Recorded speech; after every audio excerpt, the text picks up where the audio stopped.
Hey everyone, welcome back to Responding from the Gap, Part 2, Signal versus Story. This is Episode 4, Observation with Suppression.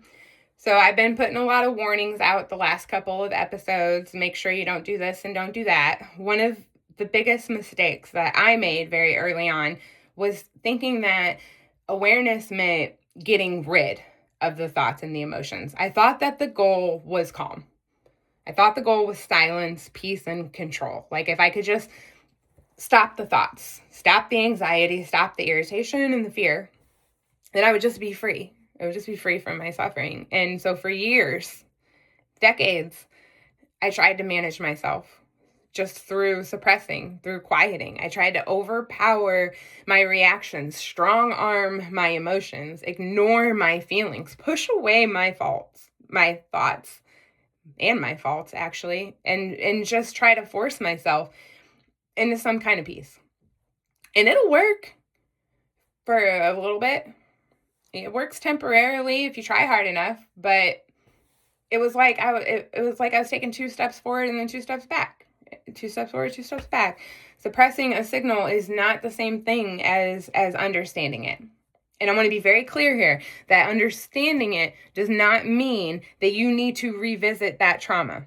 When I say understanding it, I don't mean understanding the story that your mind is telling you underneath all the feelings. That's not what I'm talking about.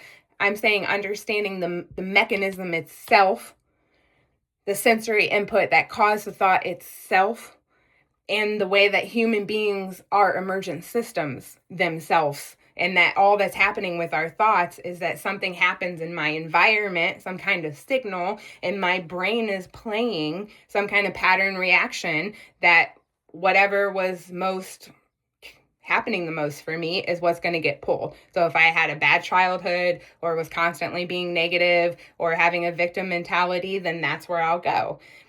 But all of those things are conditioned responses. It's a conditioned response, still just trying to protect you. But it's very important that when you meet those feelings and you meet those signals and you meet those stories that you tell yourself and those urges and those patterns, that you don't try to suppress them. It is likewise as important that you don't try to dive down into the story and get immersed by it. We're not trying to do that either. Like, oh, I need to understand this pattern, so let me dive into the meaning behind it.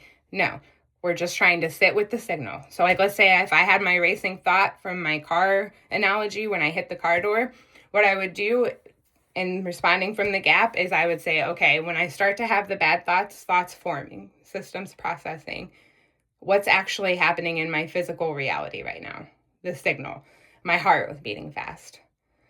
My heart was beating fast because I was going up and down the stairs. This is a story that I tell myself. And recognizing these things pulls me out of, I don't know, maybe I would have went down 2 hours of shame spiraling about hitting this car, if I wasn't aware of the processes. But instead, I was like, wow, this is a really great example of the system in real time. This is a wonderful example of me being aware enough to catch something like this happening.